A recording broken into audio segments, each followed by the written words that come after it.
Example 2 क्या आपका, classify the following measures as scalars and vectors. आपको क्या कहा जा रहा है, आपको यह बताना इसमें से कौन सा इसमें से कौन सा मेजर जो है आपका वो स्केलर है और कौन सा वेक्टर है। अब स्केलर का मतलब क्या होता है, ओनली मैग्नीट्यूड, और वेक्टर का मतलब क्या होता है, magnitude as well as direction. तो अगर हम पार्ट 1 की बात करते हैं 5 सेकेंड, अगर हम पार्ट 1 की बात करते हैं 5 सेकेंड, तो 5 सेकेंड क्या है सर, 5 सेकेंड तो टाइम होता है, ये क्या होता है, टाइम होता है, और टाइम में सिर्फ मैग्नीट्यूड होता है, टाइम में सिर्फ क्या होता है, मैग्नीट्यूड। मैं फिर से रिपीट कर देता हूं, स्केलर अगर सिर्फ मैग्नीट्यूड होगा तो बात हो रही है, तो उसको कहा जाता है स्केलर क्वांटिटी। लेकिन अगर मैग्नीट्यूड के साथ, अगर मैग्नीट्यूड के साथ डायरेक्शन भी हो, अगर मैग्नीट्यूड के साथ डायरेक्शन भी हो, M for magnitude, D for direction, तो उसको कहा जाता है वेक्टर क्वांटिटी। अब टाइम में सिर्फ मैग्नीट्यूड, मैग्नीट्यूड का मतलब सिर्फ नंबर होता है, 5 सेकेंड 6 सेकेंड, यहां पे डायरेक्शन की कोई बात नहीं होती है, यहां पे डायरेक्शन की कोई बात नहीं होती है। ये बात समझ में आ रही है, ठीक है। तो इसका मतलब क्या हो गया, जो टाइम है आपका वो क्या होगा, वो स्केलर क्वांटिटी होता है। टाइम क्या होता है आपका, स्केलर क्वांटिटी। ये क्लियर हो गया, ठीक है। नेक्स्ट आता है 1000 क्यूबिक सेंटीमीटर। जैसे ही आपने यूनिट देखा क्यूबिक सेंटीमीटर, इसका मतलब बात किसकी हो रही है, बात हो रही है वॉल्यूम की।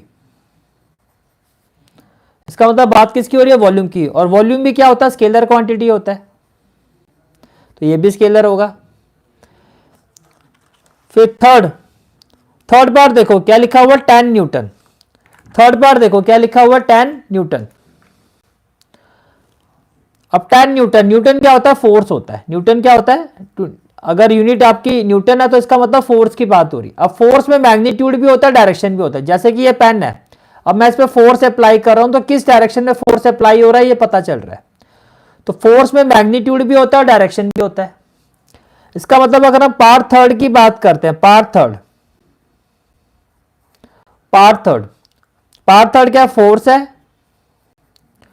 फोर्स है तो कैसा क्वांटिटी होगा, वेक्टर होगा। क्यों होगा, क्योंकि मैग्नीट्यूड भी है और डायरेक्शन भी है।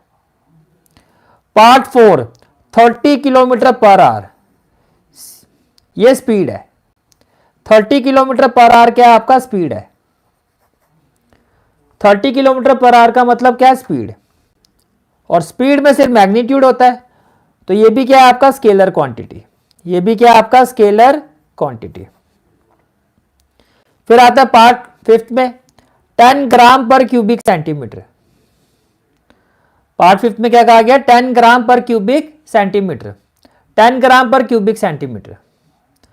तो 10 ग्राम पर क्यूबिक सेंटीमीटर क्या हो गया, ये होता मास अपॉन वॉल्यूम। देखो आपने फॉर्मूला पढ़ा था, density is equal to mass upon volume.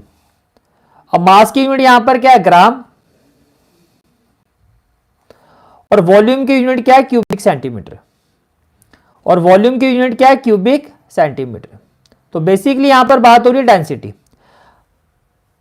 Mass upon volume, ये डेंसिटी है। अब डेंसिटी में भी कोई डायरेक्शन नहीं होता है, डेंसिटी में भी कोई डायरेक्शन नहीं होता है। इज इट क्लियर, ठीक है। तो डेंसिटी भी क्या होगा आपका, पार्ट 5 क्या है आपका, डेंसिटी, और डेंसिटी क्या होता है, स्केलर क्वांटिटी, क्योंकि इसमें भी सिर्फ मैग्नीट्यूड होता है, इसमें भी सिर्फ क्या होता है, मैग्नीट्यूड होता है। ये क्लियर हो गया, ठीक है। फिर हम आता है पार्ट 6 में। पार्ट 6 20 मीटर पर सेकंड टूवर्ड्स नॉर्थ। देखो मैग्नीट्यूड के साथ साथ यहां पर डायरेक्शन भी दी गई है, तो इसको आप कहोगे ये क्या है, ये आपको वेलोसिटी दिया गया है। ये आपको क्या दिया गया, वेलोसिटी। मैग्नीट्यूड कितना 20 और डायरेक्शन क्या है, नॉर्थ, तो मैग्नीट्यूड भी और डायरेक्शन भी है। इसका मतलब जो वेलोसिटी है वो क्या होता है, ये वेक्टर क्वांटिटी होती है। ठीक है, तो सारे पार्ट्स हो गए। And this is the analysis of example 2। This is the analysis of example 2। Is it clear, ठीक है। Okay, let's move to the next question.